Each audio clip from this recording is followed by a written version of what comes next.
everybody. Dr. Rick Wallace here, dropping in on you. I hope that you guys can hear me. Different camera and mic than usual. But hopefully you guys are able to hear me clearly. If not, we may have to stop and make a few adjustments real quickly. Shouldn't take too long if necessary. But in the meantime, hey, how's it going, VM? I just wanted to stop in. I have been privy to all of the energy that has gone out since that video of Dr. Stella Immanuel and other doctors talking about having an effective treatment for COVID. And I've watched the backlash. I've watched both sides of the argument. And what I saw was a lot of emotion, a lot of confirmation bias, a lot of things that tend to tap into our own personal ideas and beliefs about a bunch of things, from everything that I don't trust and believe her because she's ugly. I don't trust and believe her.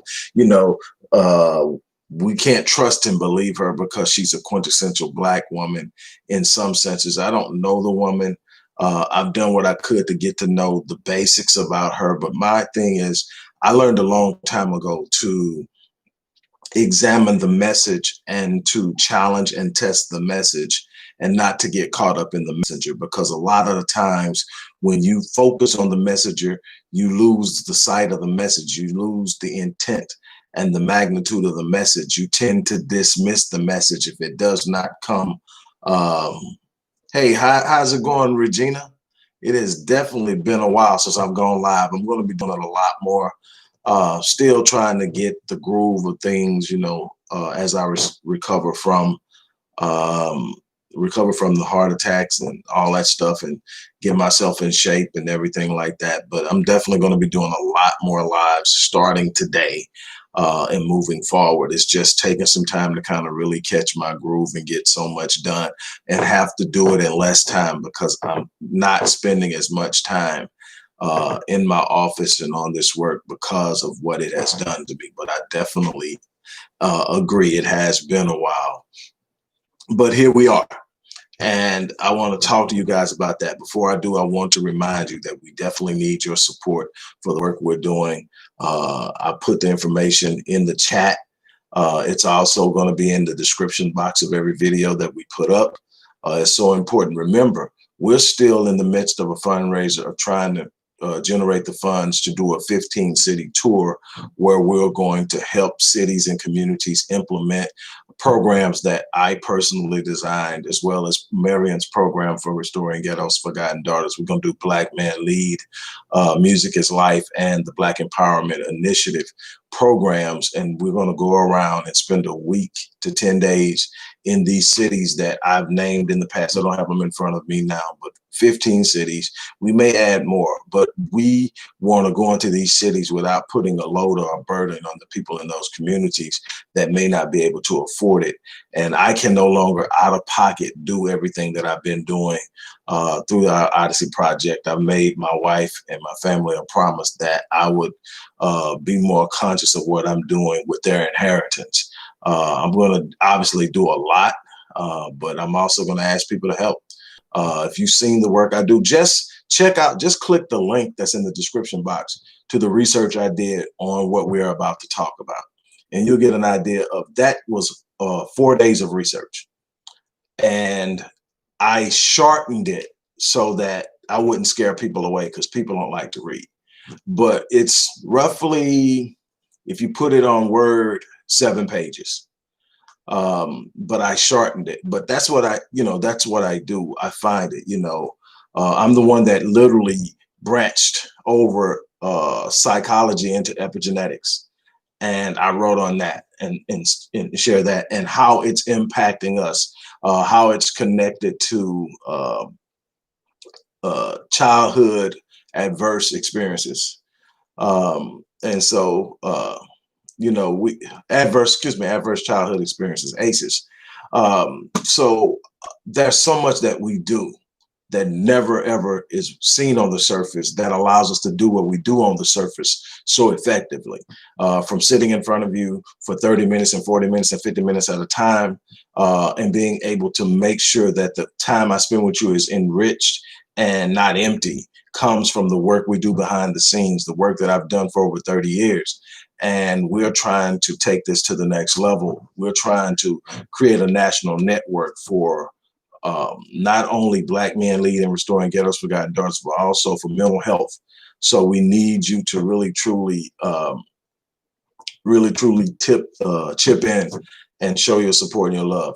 I'm going to get on to this. Like I said, if you want to get the true breast of what is going on here, you can go click the link in the description box. Go to our official site and read the paper that I wrote. It's published on the site. First place I published it. I'll be publishing it after I clean it up. I'll be publishing it in some other places. But I got a lot of phone calls from people who wanted my input on it. And I told them that, I've never been that person that jumped out on the trend. So it's been a whole lot of times that I probably could have got a lot more likes, a lot more shares, and really up the revenue generation on my site. And I didn't, because I didn't weigh in when it was hot. I took the time to familiarize myself with it, to do the background research, to get an understanding of what was going on, so that when I spoke from an educated position. When I spoke from a position to where I could speak strategically. And that's important to me, way more than it is getting likes. And yes, I need to generate revenue, because that's how I do what I do. Plus, that's how I take care of my family. I have been an entrepreneur forever. And so I have to do what I have to do to generate that. But at the same time, I want quality. I want the character and the integrity of what I do to speak for itself. I don't want to be caught doing clickbait. I don't want to be caught just riding the skirts of some trend and not adding something to the conversation or to the dialogue. And so I'm always going to take my time to look at it. So I'm going to talk first and foremost about the superficial components of what's said, and then I'm going to get briefly into the science, and then I'm going to ask that you go read the article and you come to your own conclusions. I'll say the same thing I said when I wrote the paper. In the paper, I make it clear it is not my point here to make the argument one way or another whether she's right or she's wrong.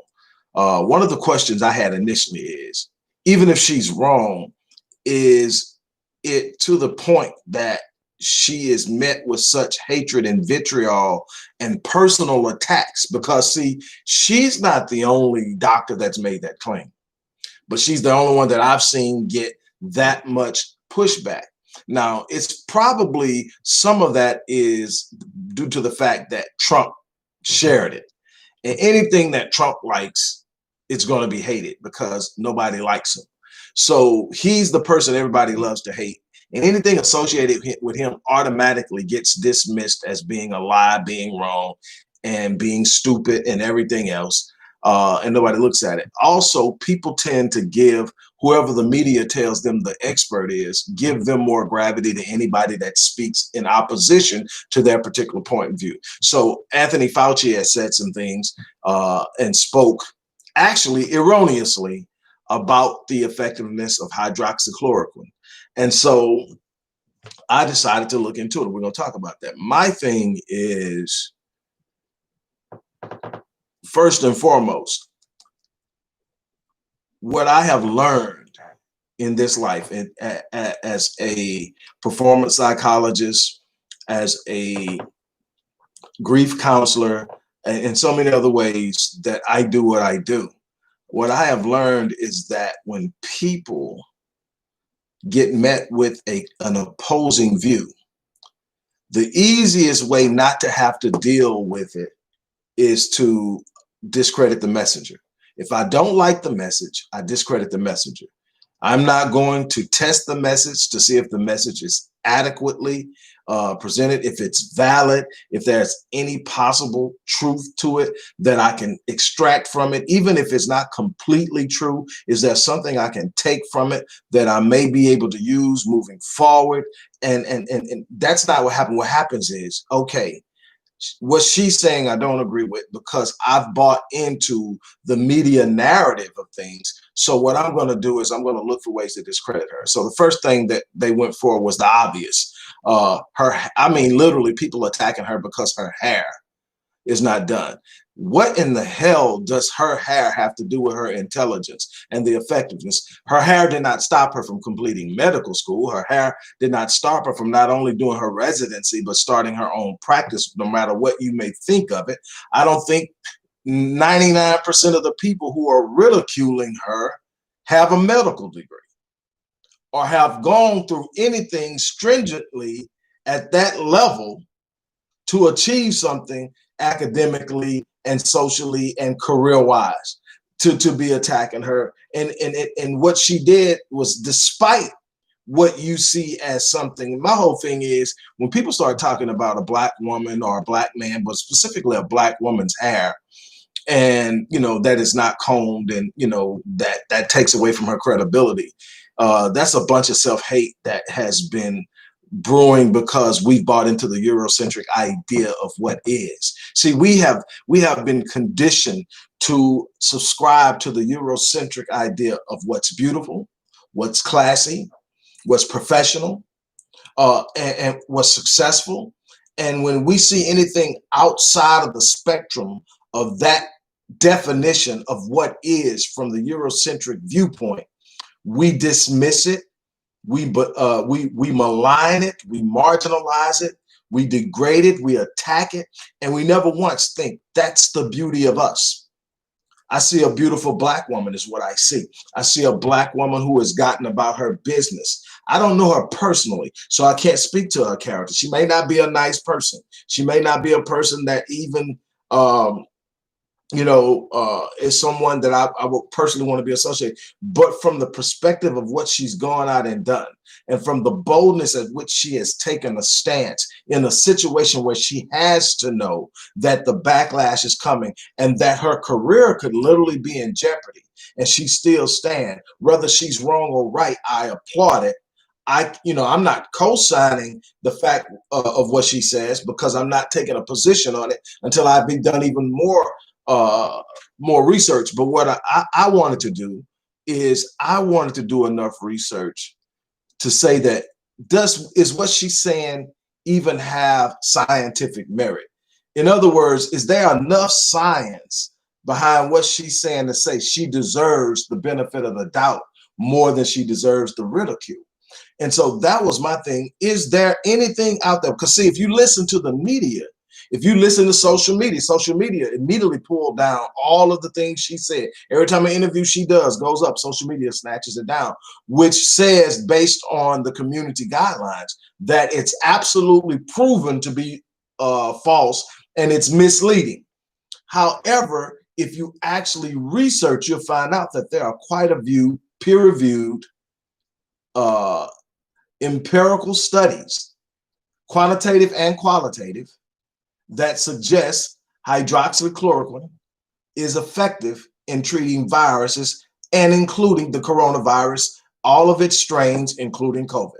And that goes back to one of the early strains of corona. Now you got to understand, the coronavirus is actually the same virus family that's responsible for the common cold. It's been around forever. It's nothing new. If you look on disinfectant cans, you'll see coronavirus on it. It's nothing new. This particular strain is new. It's a new novel strain or version of the virus that has come out, which means that we don't know everything about it. We're still learning about it, and that's why you've had this evolution of ideas of what it does and what it doesn't do, how to fight it, how not to fight it, and all these different things. Just because there's this learning curve, you're still trying to figure out how it's done, and it's constantly evolving. It's not the same virus it was when it first hit, and so there's this constant learning curve and this evolution of data and understanding and learning the virus, right?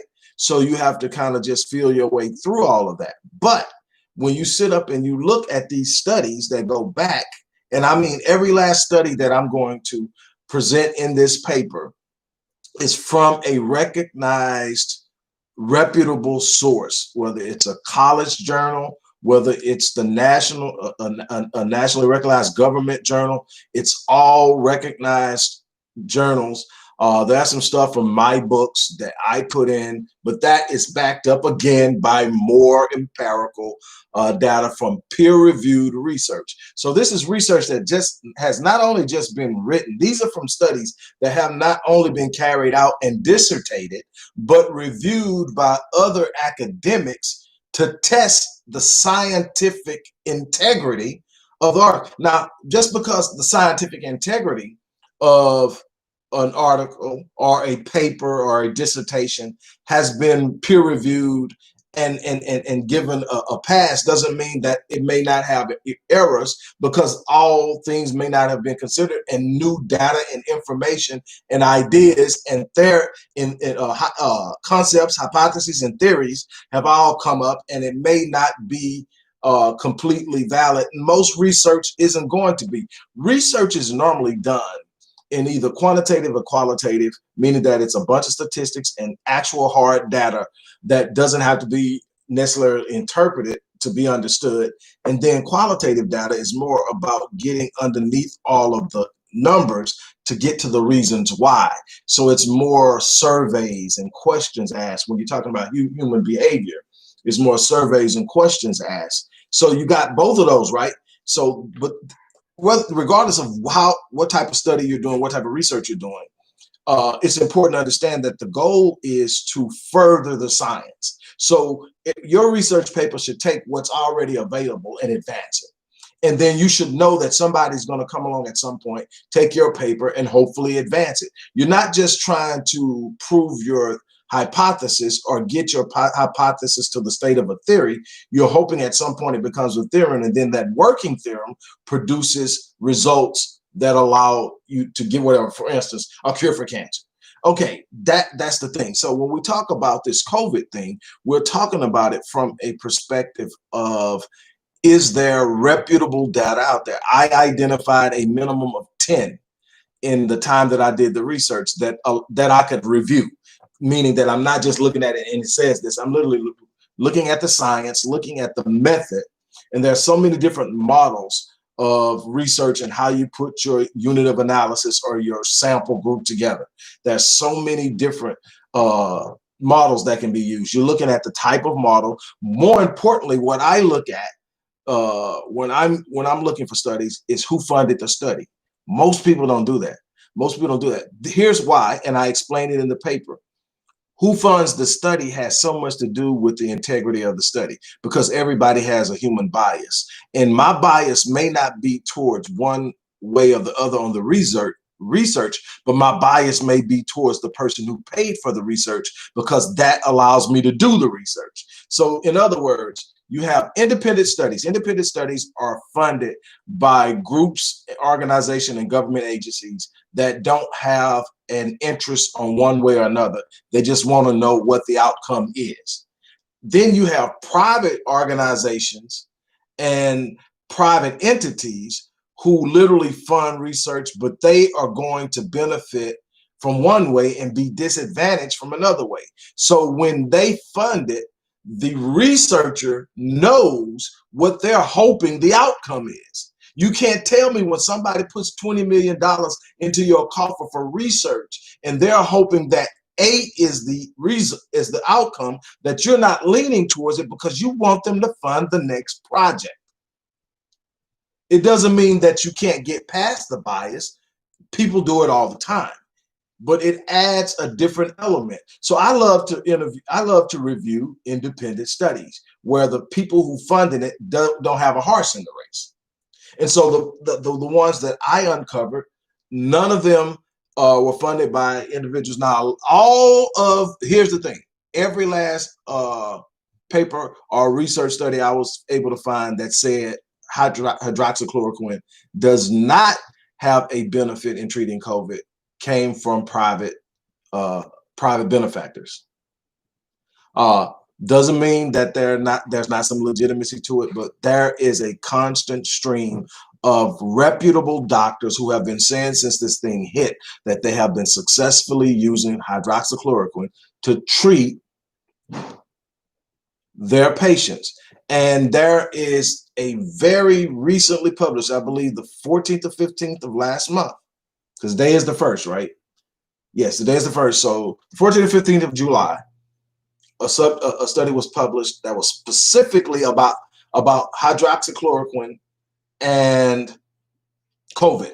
It wasn't any other viruses mentioned. Now, there are a lot of other viruses that are included in some of these studies, but this was specifically aimed at COVID, and it specifically states, if I'm not mistaken, I still have this pulled up somewhere. Hopefully I do. No, that's an old one.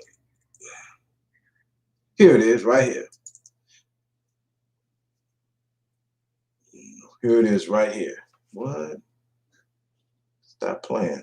Of course, the computer wants to get glitzy on me. Treatment with hydroxychloroquine and azithromycin, and the combination in patients hospitalized with COVID-19. And the conclusion came, and I'll just read the conclusion. I put all this, I put the details in the study, but I'm just going to come down to the conclusion.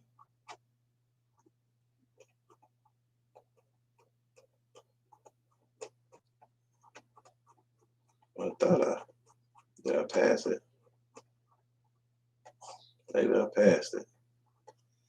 The conclusion, it says, and this is the summary conclusion, in this multi-hospital assessment, when controlling the COVID-19 risk factors, treatment with hydroxychloroquine alone, as well as in combination with azithromycin, was associated with reduction in COVID-19 associated mortality. Prospective trials are needed to examine this impact further. That's what I was talking to you about in that's what I was talking about when I talk about advancing the science. You get it to a certain point and you get that point established, and then you open the door for more research to be done with the knowledge of what's been given. That is absolutely important. So when I look at what she's claiming now, a point I do make in the paper is I think maybe in her passion, she misworded it. And there's this understanding within the medical field and treatment when it comes to viruses, specifically talk to virologists and epidemiologists, they will tell you that there's no cure for viruses, that the vast majority of viruses can't be cured, that because there's this thing in viruses called replication. Replication is how the virus consistently reproduces itself. So you never actually get rid of the virus. That's HIV, herpes, and on down the line, you've got these viruses. But what happens is, in the instance of most viruses, what happens is you treat the symptoms and you make sure you help to boost the natural immune system of the individual. And what happens is the individual develops antibodies that are meant to fight off the infection. The infection then becomes dormant.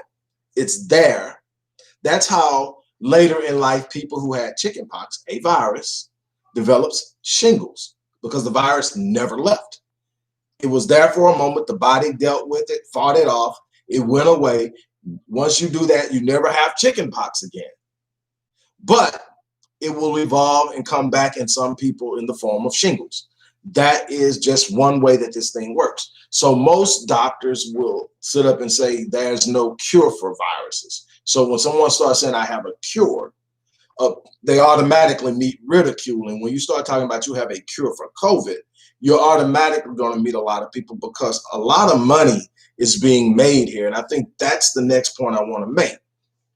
But where I think and where I would have probably worded it different is I would have said I have an effective treatment for COVID, meaning that I have a 100% recovery rate. And I think that's the claim. And I think that claim, at the very least, can be viable.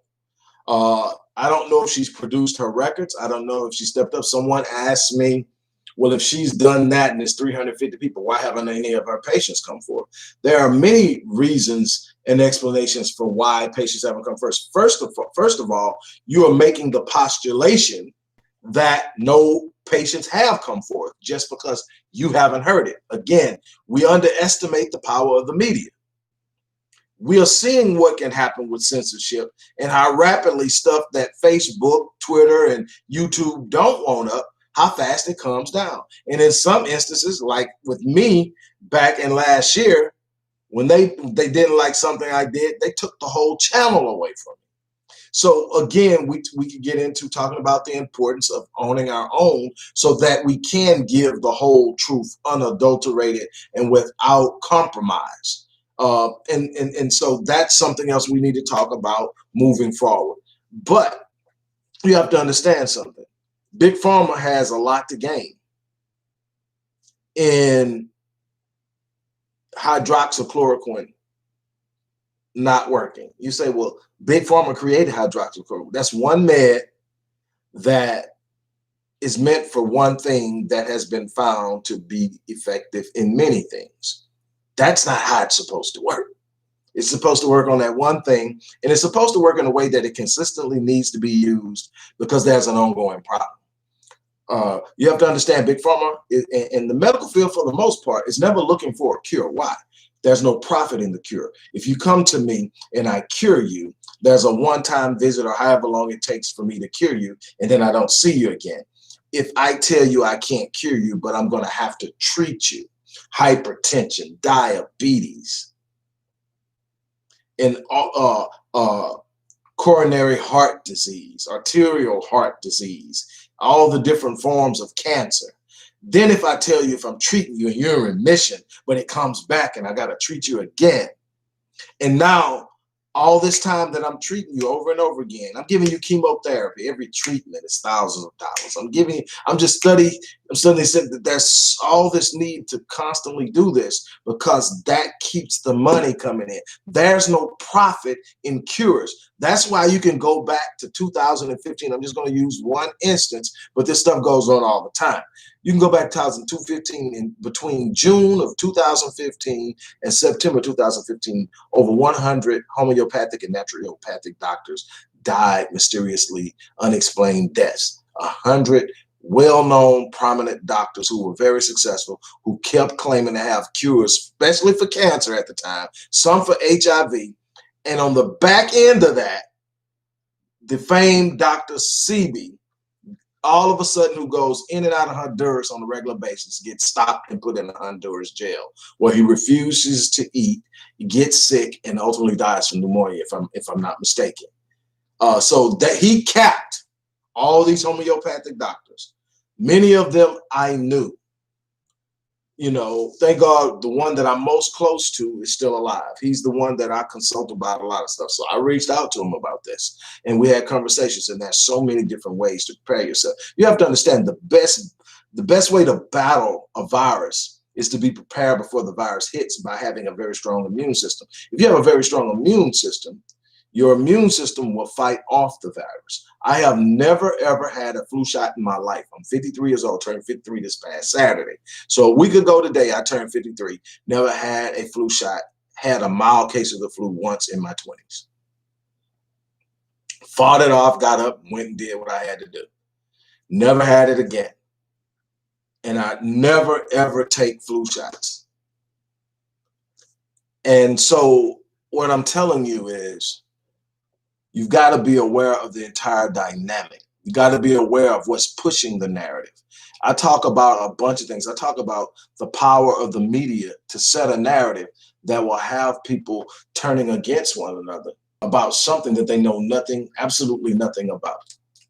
Because I've tried to hold conversations with a bunch of people on both sides of the argument of this thing, and they know very little about it because they've done very little reading, very little research, taking time. They are allowing the media to set the narrative, and whatever narrative they initially buy into, they turn around and double down on that because the last thing they need to do is have to admit that they was wrong the entire time.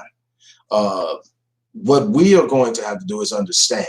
When I looked this up, like I said, I went out and I found viable, reputable information. It took me 4 days to put together the information that I broke down and squeezed into 7 pages. I could have easily put 25 pages together on that. And the end result of this may easily be 25 to 30 pages that really truly breaks down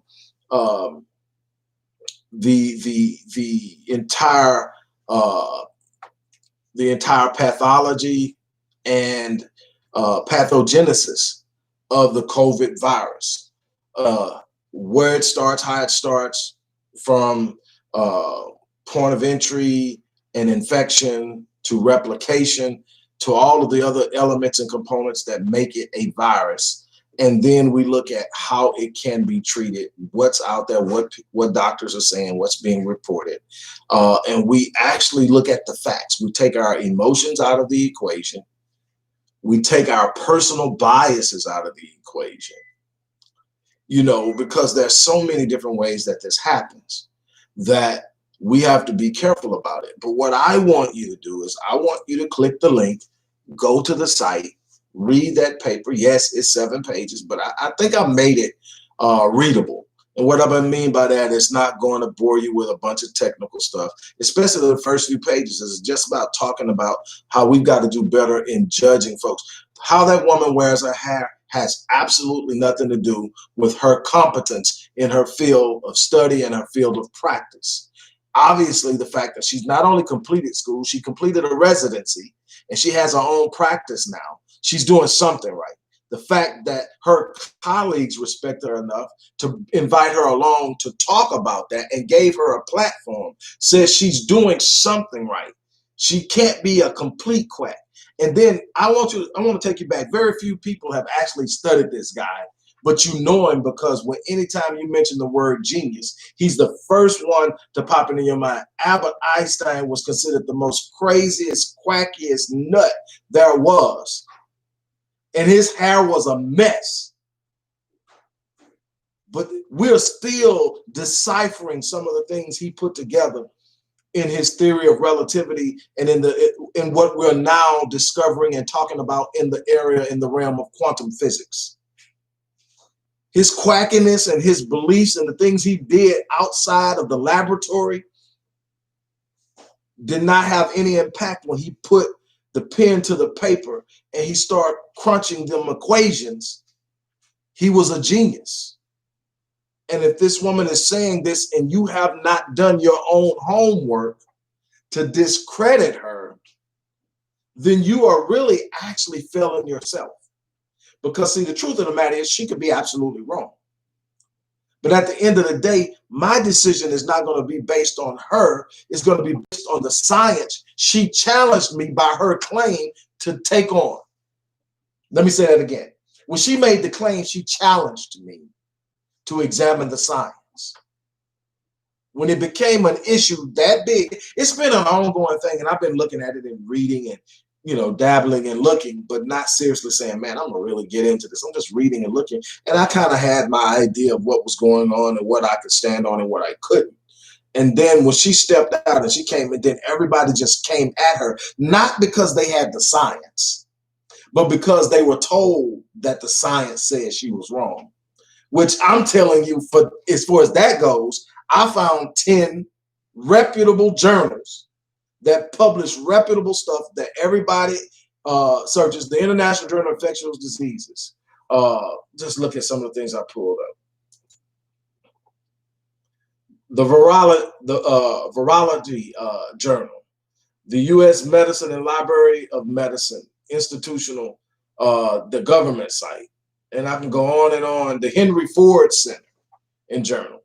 I mean, literally. These are institutions that are publishing work that says hydroxychloroquine effectively treats COVID. Now, there are a lot of variables we are still not aware of. And so at the end of this, in my conclusion, I say, hey, look, I am not ready to stand on and say that she's 100% right. But what I can tell you is she deserves the respect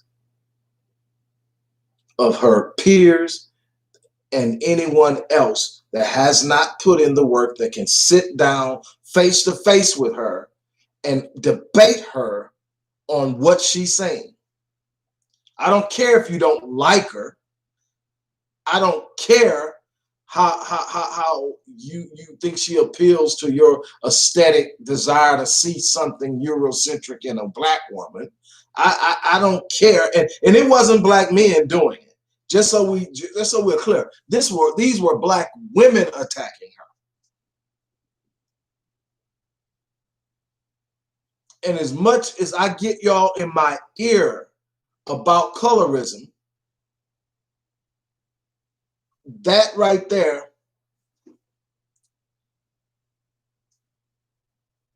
again, Judy Mikovits blew it out the water months ago. And again, they went on a campaign like they did when she first brought this out. This isn't new. This whole thing with Anthony Fauci isn't new. He's been doing questionable stuff. He has a connection, direct connection with the lab in Wuhan where this came from. This did not come from some type of animal at the market with an animal to human transfer. This has been, China has acknowledged that it emerged, it escaped, somehow it got out. We don't know how it got out of the lab, but it definitely was in a lab. Now, no, this is not a man-made virus. Coronavirus has been for a while, but it has definitely been manipulated. From what I understand and what I've read and what I've been able to research about the coronavirus, where it is now is somewhere it should have evolved to about 45, 50, or 70 years from now.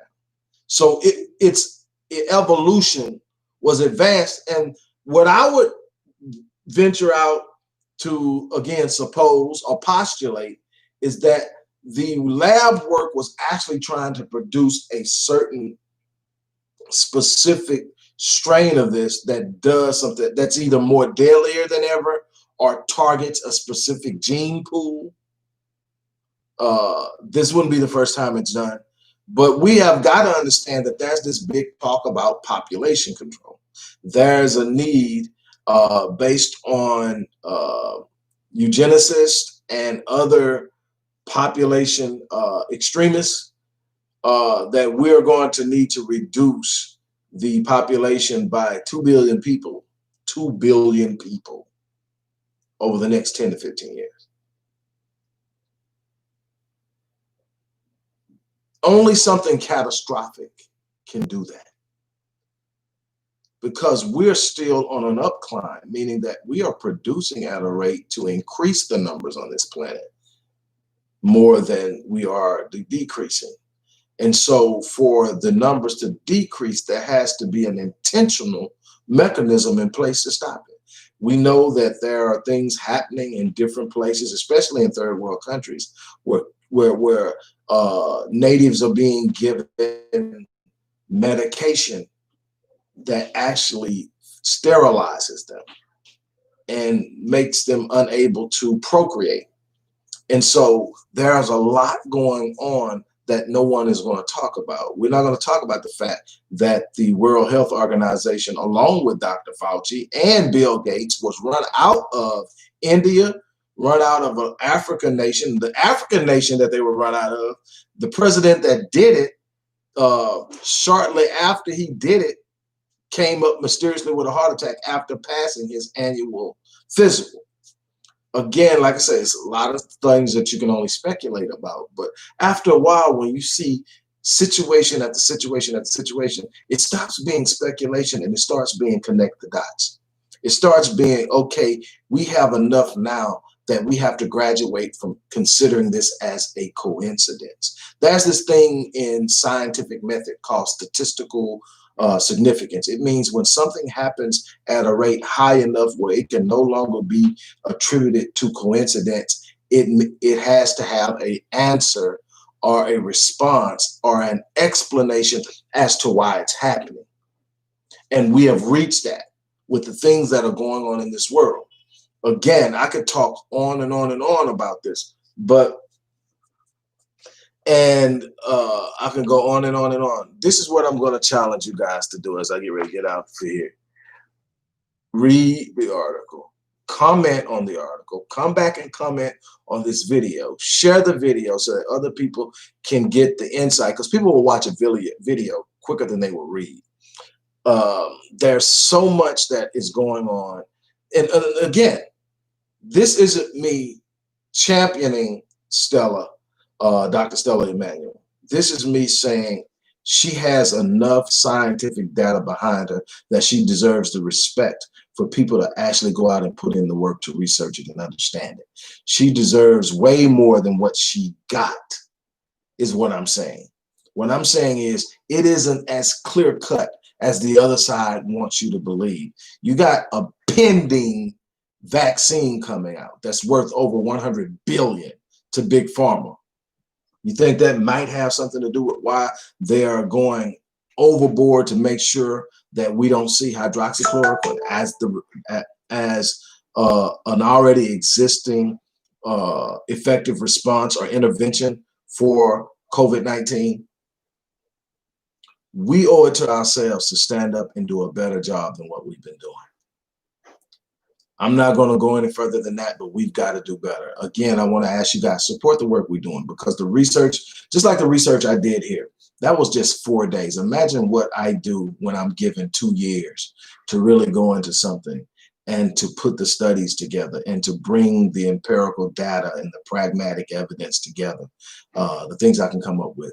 I came up with Black Men Lead from research. I came up with the mental health programs. I came up with the Black Empowerment Initiative from understanding. I wrote Born in Captivity from the research. That's 400 pages in a book from the research. I wrote the Miseducation of Black Youth in America, another book from the research.